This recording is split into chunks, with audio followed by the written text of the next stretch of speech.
Hello, everyone. Welcome to a brand new month. It is my birthday month, and I'm super excited. It is September, and we are talking about September is significant. So, I have a whole series laid out for you. But before I dive into that, I want to share a little story with you. So, if you have not been around, we just finished the Olympics, depending on when you are watching this. But I there was something that happened during watching the games, especially during the track and field components, where they shared this story. And I'm going to share a brief version of that story, and it's all going to tie into why September is significant. Well, any point in your time can be significant, but I am focusing on September. Well, before I tell you the story, let me tell you why. You will start seeing a lot of businesses, especially in the advice and information business, start telling you to, hey, get back in gear. You know, it's almost the end of the year. This is the time where you step it up and go full out and end the year with the bang, or make sure you get things in place so you can start the new year, right at the top, out of the gate running. So you'll start seeing a lot of people coming out of the woodwork. You'll start seeing ads and posts and all types of things. So what I want to, as you do that, whether you come with me or someone else, I want you to slow down for a minute and just hear what I'm saying, especially over these next few weeks. Now, it's not going to take you a few weeks to get what I'm saying, but I'm going to do some things throughout this month. And I'm focusing on September because this is the last month before we jump into the final quarter of the year. So during the Olympics, I love track and field. I love a lot of the events, but track and field always catches my attention. And they did some work because it's been over 100 years since track and field started, especially the 100 meters. And they were doing some research. Now, I'm going to give you some research and some numbers, but just bear with me because there's a point to this. So, I have my notes. So, Donald Lipcott and Jackson Schultz, they set the records for the 100 meters back in 1912 and 1920 at 10.6, running down the 100 meters, right? So you know the conditions back then. For the pictures that I saw, it was a lot of just dirt. The shoes that they had, the spikes were like this long on the front. The conditions were not what we saw in the 2024 Olympics, but that's what the starting point was. That was the record. So we're fast forwarding and all of the human advances and within our bodies, nutrition, how we train, well, I've been in the Olympics, but you get what I'm saying. And the advancements to the shoes, the training, even the track itself. I think they said the purple track out in Paris, it was kind of like a little bouncy. So it was different from a lot of the tracks that the athletes had practice on. It's just a very different feeling. So all of the technology and advancements, you would think that humans have gotten super fast, right? So remember, the record was 10.6 seconds running the 100 meters. And I'm going to tell you, with all the 100 years of advancement, I'm going to tell you the number of how faster humans have gotten. But before I do, I want you to just go down this road with me. So what does significance mean? There are three definitions I want to talk to you about. It's having or likely to have influence or effect, noticeably or measurably a large amount. So a significant amount. So that's what it means, a larger amount or something that's important, significant other things like that. And we use the word significant in that way. But me, with the little nerd side, I want to introduce you to another definition of significant that you don't hear every day, but you experience it every day. And that is statistical significance. So that is the statistical significance comes from research. And those of you who know me, I have my doctorate degree. And in the PhD world, even though I'm not like the scientist with the experiment, we still had to do research, especially if you're doing quantitative data, to where you still have to look at data points and you do all the analysis and you come out with actual numbers. And the important numbers, one of the most important numbers is the p-value, which is anything less than 0.05 or 5%. And when you have that, then that's where you have the discussion of statistically significant or insignificant. That means you're looking at 5% of the data that's what you focus on. And this is high level. So those of you who are experts in this and you've been in the game, we're not looking for your dissertation or your your research. I'm just giving, the practical example of this because it's going to tie into why you need to focus on your statistical significance.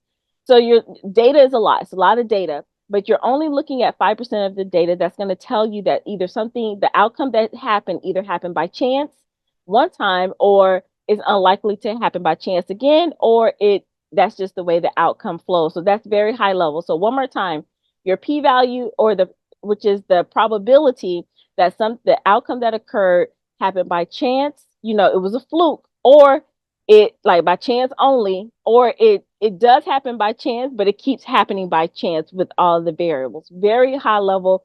So the part I want you to focus on is the 5%. And you would think, like, all of the research that you've probably heard, or think of some things that occurred in our society where they use a lot of data. A lot of it boils down to 5% of the data, and that's the outcome. High level again, that's the outcome that they report on. All right, so keep that in mind. So when you hear about that, I remember, even if my background is mathematics, but and I understood statistics as far as the numbers, I can do the calculation, but when it came to research, I had to open up my brain and understand the story behind the numbers. And I was like, oh, 5%, that's small, that doesn't matter, but in research it matters a lot. So as we talk about September being significant, I want you to keep 5% in your mind. So what's the point of all of this? There's a lot that's going to come at you, has been coming at you. And I think a lot of times we focus too much on 95% of what's happening in our lives, the 95% that's outside of us, instead of it only takes 5% of things to shift to get the outcomes we desire. But what happens, we do a little bit, we see a little bit of progress, and we're like, oh man, this is not fast enough. I didn't do something right. I must have done something wrong. I thought I was going to get a bigger result. So either you get distracted and you change tactics and strategy, or you just ignore it and you're down on yourself, and you don't realize that those small changes are compounding. So abandon ship too early, and you just either say that you change directions completely, or you just sit in your stuckness, or you just, like, let me pick another goal and then start all over, and then you end up being in this vicious cycle.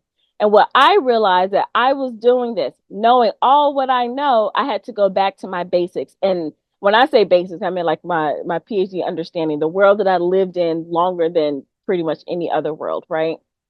I had to realize that there are people who can learn things in isolation and they do great, but there are people who need to see the bigger picture on things and put things together, and then move, that helps them move forward.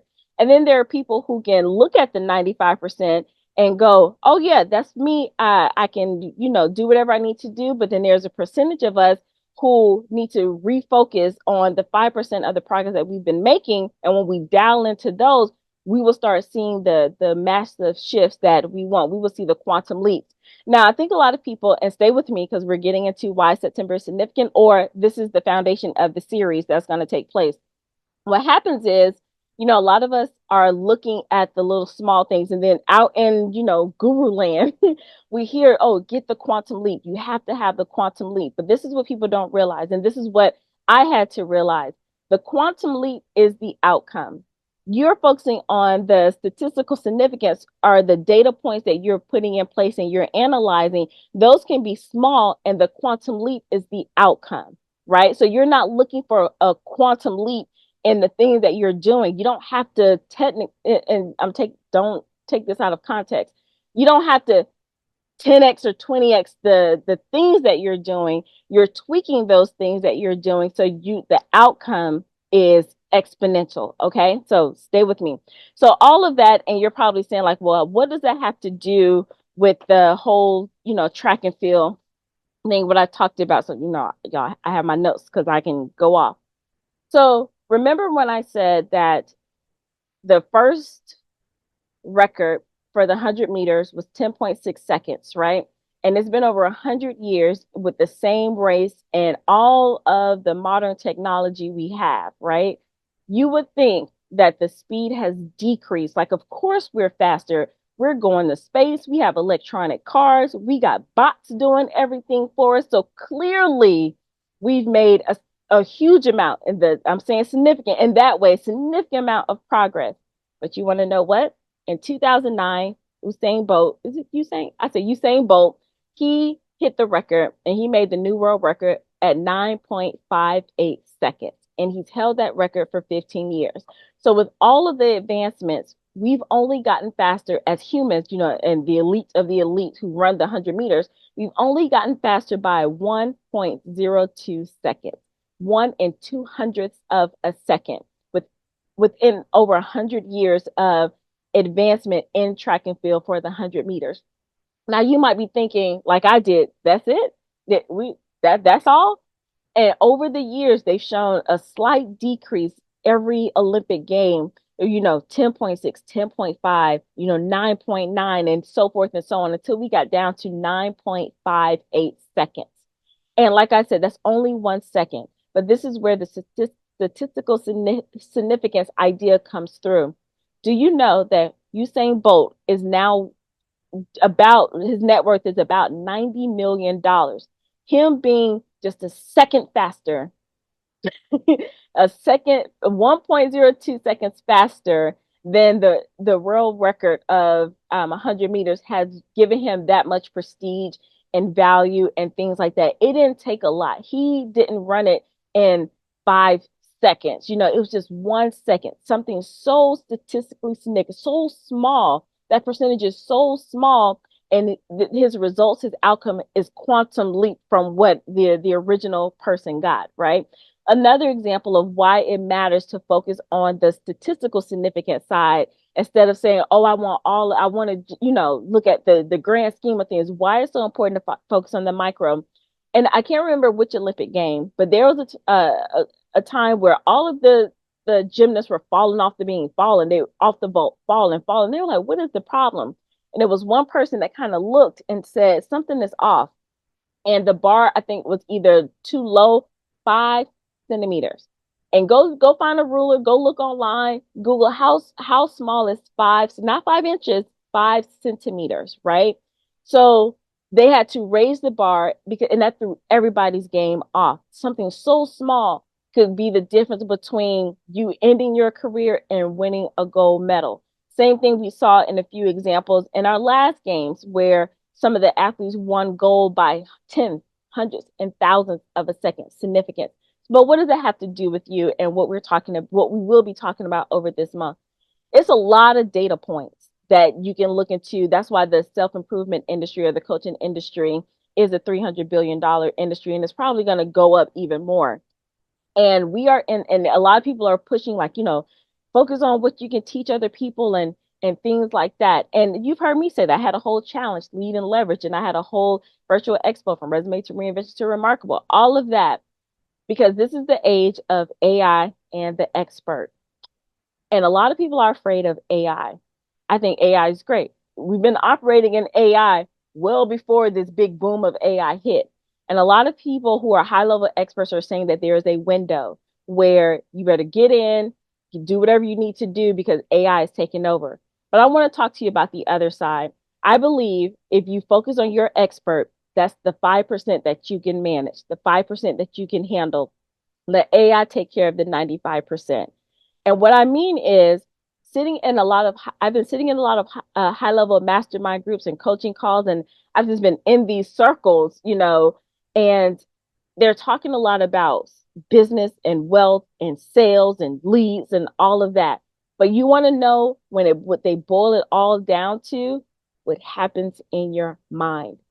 So a lot of people are going after, and I was one of those, like, well, tell me the strategy to get more clients. Tell me the strategy to, 10x my revenue and profits and all of that. It doesn't matter. All the tactics boil down to the same thing. But what it's in your mind. The a lot of the coaches, consultants, strategists in the industry, they're talking about the outcome and the things that are outside of you, but not what you can handle on the inside. The ones that are talking about just your personal development, they're not tying it to something tangible or a skill because they both have to go together. You can't just sit there and just work on yourself and then not do the other things that you need to do, especially if you're in the business or even if you're in a career. You're not going to just advance in your career because you just feel good about yourself. There are things that you need to do. There are certain skill sets you need to enhance, right? So what I I believe, is that there are a lot of data points that you can focus on, your expert, right? And that, so that's the 5%. 5% doesn't always just mean small. It can be a lot. Like if there's 1,000 data points, then 5%, you do 5% of 1,000. Those are the things, right? But I'm not even going to go there because it's even smaller than that. There are 12 points that I am going to talk about over, or 12 keys or points, or data points I'm going to talk about over the next few weeks. And I believe if you focus on those things, you'll be able to start managing your mind. You'll be able to focus on what you need to hone down on as you go to your next level. Or if you're already in a place where things are working and you're like, I want to bump it up, now you have the foresight. Oh, that could be a potential problem. Let me put some resources there and start managing my mind. All of these things are things that you can handle. AI cannot do these things for you.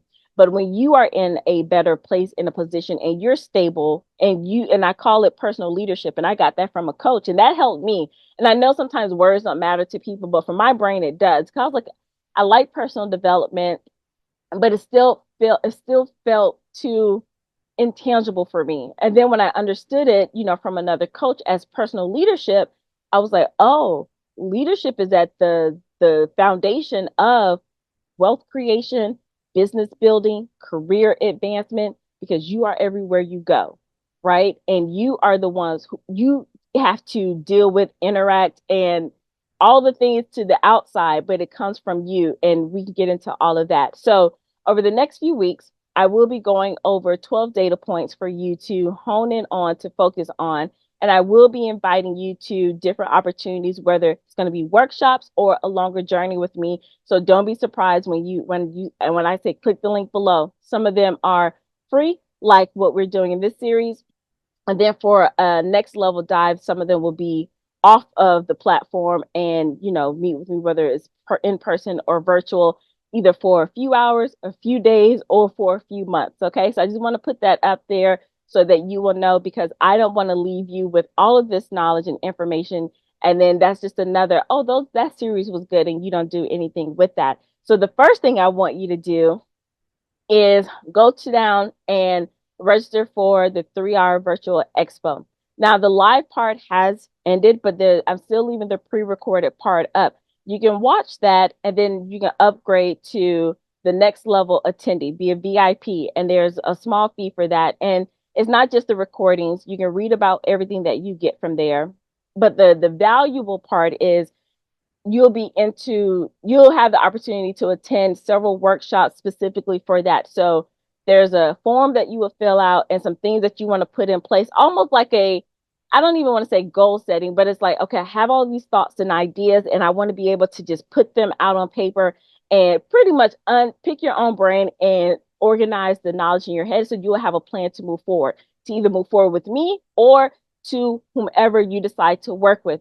What I found was, and I learned this from personal experience, you jump into these programs or work with these coaches and you don't have a vision or plan for yourself. So when they say something that sounds good, you try to emulate exactly what they said instead of filtering it through your own vision and your beliefs and your values, right? And then we're like, oh, it didn't work for me because that wasn't your path, right? So the tactics may be like, you could do the tactics, but if you're not doing it with your filter and your lens, it's not going to work. And I want to make sure that you have a solid foundation regardless of where you go. Now, if you tell me, you know what, V, I don't want to hear anything. I don't want to hear any of your experts. I don't want any practical advice.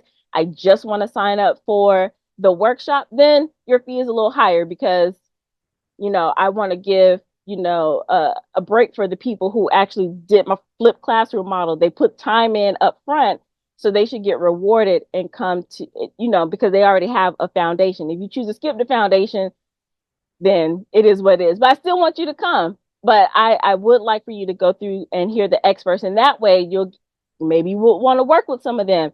And we can talk about what it looks like to work with them. All right. So that's what this month will be about. September is significant.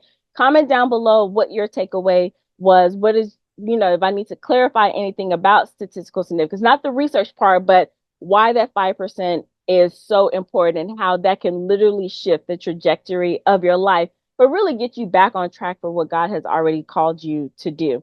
And he called you to do things a lot bigger than your typical goal setting. We're talking about things beyond 2025. Okay. So if you are only talking about, oh, I want to just write one book, or I want to just, start my course, I'm going to be honest, don't come over here. Now you can come to the workshops, but in the workshops, I'm going to ask you, what else? Do you have anything else, right? For us to work on, because you have to be dialed in on something that's bigger than you, that's going to cause you to stretch more, because AI can take care of those small things. People are writing help with AI cranking out I'll say dozens of books, right? So AI is doing that. So what is your bigger vision? What is your bigger goal? What is your biggest calling that you feel drawn to? The ones that you don't talk about at night, the secrets that you write down in your journals, or the one that you put on your vision board, but you hide away. Those are the people I'm after. Those are the goals that I am after.